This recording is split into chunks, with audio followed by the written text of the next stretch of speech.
పాక్ ఆక్రమిత కశ్మీర్ విషయమై పాకిస్తాన్ తరచూ అంతర్జాతీయ వేదికలపై గొంతు చించుకుంటూ అది తమదేనంటూ చప్పుళ్లు చట్టుకుంటుంది.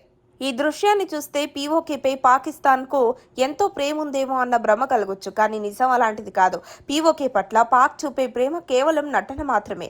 అసలు విషయం ఏంటంటే పీఓకేను పాకిస్తాన్ ఆదాయ వనరుగా మాత్రమే చూస్తోంది. ఇది ప్రజలకు ఇప్పుడిప్పుడే స్పష్టంగా అర్థమవుతోంది.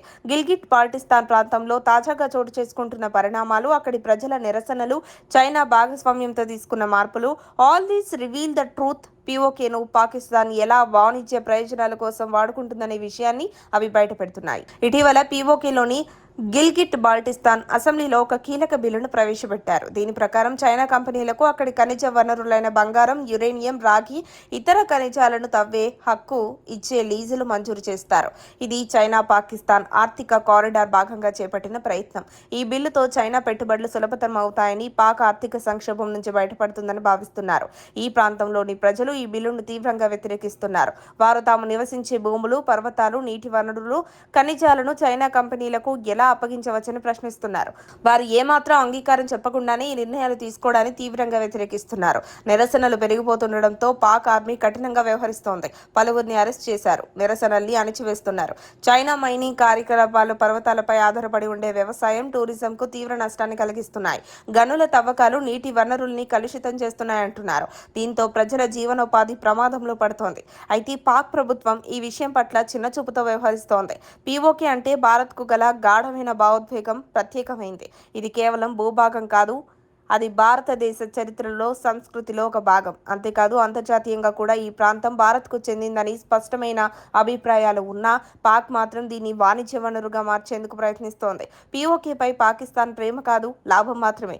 చైనాతో చేతులు కలిపి అక్కడి ఖనిజాలను వాణిజ్య ప్రయోజనాల కోసం వినియోగించడమే పాక్ ధ్యేయంగా పెట్టుకుంది. ప్రజల అభిప్రాయం, పర్యావరణ పరిరక్షణ ఇవన్నీ పక్కన పడేశాయి. కానీ ప్రజల పోరాటం ఈ అసత్యాలను ప్రపంచానికి తెలియజేస్తోంది. చైనా పెట్టుబడులతో నిర్మిస్తున్న చైనా పాకిస్తాన్ ఆర్థిక కారిడార్ ప్రాజెక్టుల వల్ల స్థానికులకు ఏం లాభం కలగలేదు. చైనా కంపెనీలే మొత్తం లాభాన్ని దోచుకుంటున్నాయని ఆరోపణలున్నాయి.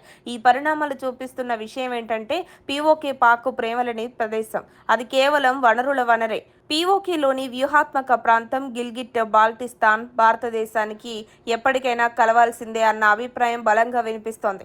దీనివల్ల భారతదేశానికి ఆఫ్ఘనిస్తాన్తో నేరుగా 108 కిలోమీటర్ల సరిహద్దు లభిస్తుంది.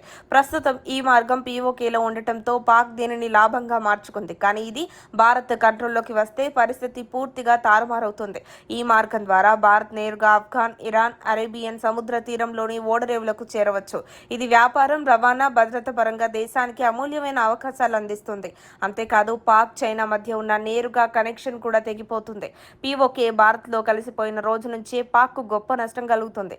ఆ సమయంలో పాకిస్తాన్, ఆఫ్ఘనిస్తాన్ వైపు వెళ్లేందుకు మార్గం దొరకదు.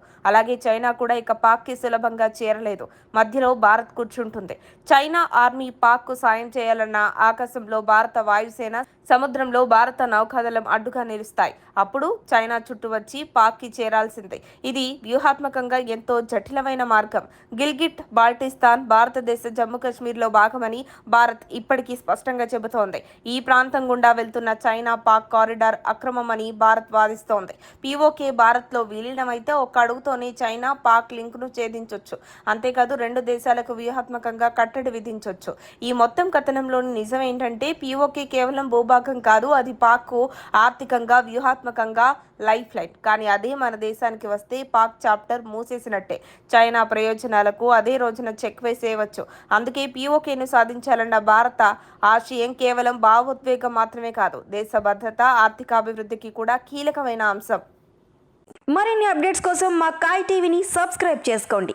మా వీడియో కనుక మీకు నచ్చినట్లయితే లైక్ చేయండి, షేర్ చేయండి. మీ విలువైన అభిప్రాయాలను కామెంట్ బాక్స్లో తెలియజేయండి.